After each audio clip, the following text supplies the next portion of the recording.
Hello friends, welcome back to my channel. ഇന്ന് നമ്മൾ discuss ചെയ്യുന്നത് ഹ്യൂമൻ റിസോഴ്സ് മാനേജ്മെൻറ്റ് എന്നുള്ള ടോപ്പിക്കിനെ പറ്റിയാണ്. അതിൻ്റെ ഒരു ഇൻട്രൊഡക്ഷൻ പാർട്ടാണ് ഇന്ന് നമ്മൾ നോക്കുന്നത്. അപ്പോൾ നമുക്ക് ടോപ്പിക്കിലേക്ക് കിടക്കാം. ഹ്യൂമൻ റിസോഴ്സ് മാനേജ്മെൻറ്റ് എന്ന് പറയുന്നത് ഒരു ഓർഗനൈസേഷനിൽ വർക്ക് ചെയ്യുന്ന ആളുകളെ അഥവാ അവിടുത്തെ എംപ്ലോയീസിനെ മാനേജ് ചെയ്യുന്ന ഒരു പ്രോസസ്സിനെയാണ് നമ്മൾ ഹ്യൂമൻ റിസോഴ്സ് മാനേജ്മെൻറ്റ് എന്ന് പറയുന്നത്.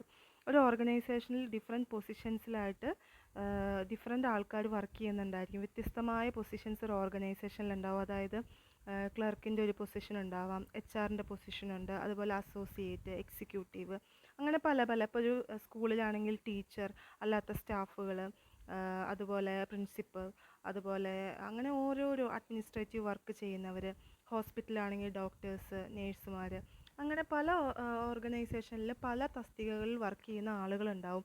അവരെയൊക്കെ ഒരു ഗ്രൂപ്പായിട്ട് അവരെ മാനേജ് ചെയ്യുന്നതിനെയാണ് ഹ്യൂമൻ റിസോഴ്സ് മാനേജ്മെൻറ്റ് എന്ന് പറയുന്നത്. ഇപ്പോൾ ടെക്നോളജിയൊക്കെ ഇത്രയും വളർന്ന ഒരു കാലഘട്ടത്തിൽ ഈ ഒരു ഓർഗനൈസേഷനിൽ വർക്ക് ചെയ്യുന്ന ഒരു ആളുകളുടെ കൂട്ടത്തിനെ നമ്മൾ ഹ്യൂമൻ റിസോഴ്സസ് എന്നാണ് പറയുന്നത്. അതായത് അവിടെ വർക്ക് ചെയ്യുന്ന ആളുകളെ ഒരു അസറ്റായിട്ടാണ് കാണുന്നത്. ഒരു ഓർഗനൈസേഷനിലുള്ള ബാക്കിയുള്ള എല്ലാ റിസോഴ്സസും, അതായത് ടെക്നോളജി, ബാക്കിയുള്ള കാര്യങ്ങൾ, റിസോഴ്സസ്, ഫൈനാൻഷ്യൽ റിസോഴ്സസ്, ഇങ്ങനെയൊക്കെയുള്ള എല്ലാ റിസോഴ്സസിൻ്റെയും കൂടെ ആളുകളുടെ എഫേർട്ടും കൂടി ഇടുമ്പോഴാണ് ഒരു ഓർഗനൈസേഷന് സക്സസ് ഉണ്ടാകുന്നത്. അപ്പോൾ അത് ഒരു ഓർഗനൈസേഷനിൽ ഏറ്റവും ഇമ്പോർട്ടൻ്റ് ആയിട്ടുള്ളൊരു കാര്യമാണ് ഹ്യൂമൻ റിസോഴ്സസ് എന്ന് പറയുന്നത്. അവരില്ലാതെ ഒരു ഓർഗനൈസേഷനും സക്സസ്ഫുൾ ആവാനായിട്ട് സാധിക്കില്ല. അതുപോലെ തന്നെ ഒരു ഓർഗനൈസേഷനിലുള്ള ഹ്യൂമൻ റിസോഴ്സസിനെ നല്ലപോലെ യൂട്ടിലൈസ് ചെയ്യുക, ഉപയോഗപ്പെടുത്തിയാലാണ് ആ ഓർഗനൈസേഷന് അതിൻ്റേതായ ഒരു ഗുണം കിട്ടുകയുള്ളൂ. എംപ്ലോയീസിനെ നല്ലപോലെ കോമ്പൻസേറ്റ് ചെയ്ത് അവരെ നല്ലപോലെ ട്രീറ്റ് ചെയ്ത് അവർ നല്ലൊരു വർക്ക് പ്രൊഡ്യൂസ് ചെയ്താൽ മാത്രമാണ് ഓർഗനൈസേഷൻസിന് സക്സസ് അച്ചീവ് ചെയ്യാനായിട്ട് പറ്റുന്നത്. ഇനി നമുക്ക് അതിൻ്റെ ഒരു ഡെഫിനിഷൻ നോക്കാം. According to Dessler, human resource management is the process of acquiring, training, appraising and compensating employees and attending to their labour relations, health, safety and fairness concerns.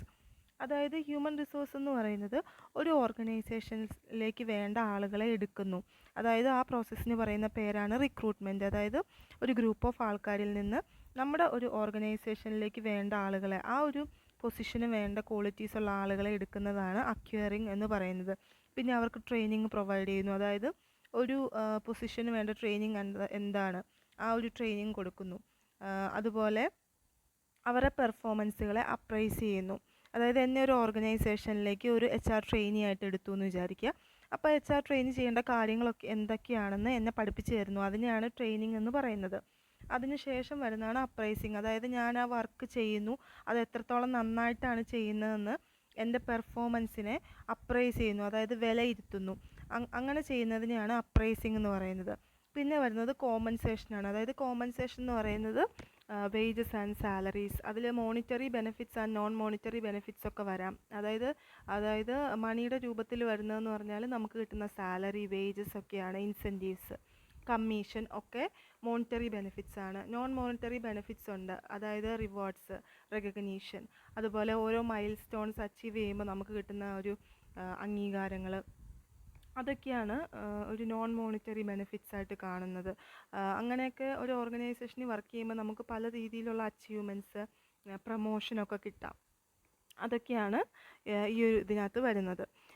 പിന്നെ അടുത്തത് വരുന്നതെന്ന് പറയുന്നത് attending to their labour relations, health, safety and fairness concerns ആണ്. അതായത് ഒരു ഓർഗനൈസേഷനിൽ work ചെയ്യുമ്പം അവിടെ വർക്ക് ചെയ്യുന്ന ആളുകൾക്ക് വർക്ക് ചെയ്യാൻ ആവശ്യമായ ഒരു അറ്റ്മോസ്ഫിയർ, നല്ലൊരു അറ്റ്മോസ്ഫിയർ ക്രിയേറ്റ് ചെയ്ത് കൊടുക്കുക എന്നുള്ളതാണ്.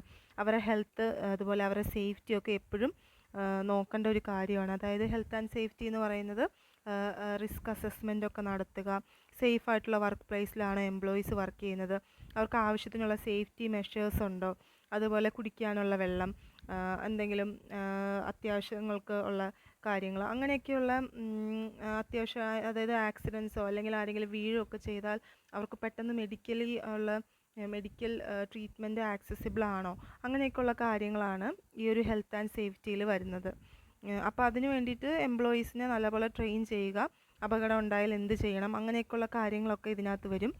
ഫെയർനെസ് എന്ന് പറയുന്നത് ഒരു ഓർഗനൈസേഷനിൽ വർക്ക് ചെയ്യുന്ന എംപ്ലോയീസിനെ ഒരുപോലെ കാണുക. അതായത് വ്യത്യസ്തമായിട്ട് ഡിസ്ക്രിമിനേഷനൊന്നും കാണിക്കാതെ ഒരാളോട് മാത്രം ഫേവറിറ്റിസം കാണിക്കുക, കൂടുതൽ അവർക്ക് മാത്രം കൂടുതൽ പ്രൊമോഷൻസ് കൊടുക്കുക, അങ്ങനെയൊന്നും ചെയ്യാതെ എല്ലാ എംപ്ലോയീസിനോടും ഫെയർ ആയിട്ട് പെരുമാറുക. അതിനൊക്കെയാണ് ഫെയർനെസ് കൺസേൺസ് എന്നുള്ളതുകൊണ്ട് ഉദ്ദേശിക്കുന്നത്. അപ്പോൾ സിമ്പിളായിട്ട് പറയുകയാണെന്നുണ്ടെങ്കിൽ ഹ്യൂമൻ റിസോഴ്സ് മാനേജ്മെൻറ്റ് എന്ന് പറയുന്നത് ഒരു ഓർഗനൈസേഷനിൽ വർക്ക് ചെയ്യുന്ന എംപ്ലോയീസിനെ ഒരു ഗ്രൂപ്പായിട്ട് കൺസിഡർ ചെയ്യുകയാണെങ്കിൽ അവരെ മാനേജ് ചെയ്യുന്ന ഒരു പ്രോസസ്സിനെയാണ് ഹ്യൂമൻ റിസോഴ്സ് മാനേജ്മെൻറ്റ് എന്ന് പറയുന്നത്. അതിൽ ഒരു ഓർഗനൈസേഷനിലേക്ക് വേണ്ട ആൾക്കാരെ എടുക്കുക, അവരെ ട്രെയിനിങ് ചെയ്യുക, അവരുടെ പെർഫോമൻസിനെ അപ്രൈസ് ചെയ്യുക, അതായത് പെർഫോമൻസിനെ വിലയിരുത്തുക, പിന്നെ അവർക്ക് വേണ്ട ഹെൽത്ത് ആൻഡ് സേഫ്റ്റി മെഷേഴ്സൊക്കെ പ്രൊവൈഡ് ചെയ്യുക, ഒരു ഓർഗനൈസേഷനിൽ വർക്ക് ചെയ്യുന്ന എല്ലാ എംപ്ലോയീസിനെയും ഒരുപോലെ കാണുക. ഇങ്ങനെയൊക്കെയുള്ളൊരു കാര്യങ്ങളാണ് ഈ ഒരു ഹ്യൂമൻ റിസോഴ്സ് മാനേജ്മെൻറ്റിൽ വരുന്നത്. അപ്പോൾ ഇതിൻ്റെ ഒരു ഇൻട്രൊഡക്ഷൻ പാർട്ടാണ് നമ്മളിന്ന് നോക്കിയത്. ഇനി ഇതിൻ്റെ വേറെ ഡീറ്റെയിൽഡ് ആയിട്ടുള്ള പാർട്ടുകളൊക്കെ നമുക്ക് അടുത്തുള്ള വീഡിയോസിൽ കാണാം. അപ്പോൾ ഇതോടുകൂടി ഇന്നത്തെ ക്ലാസ് ക്ലോസ് ചെയ്യാണ്. Thank you so much.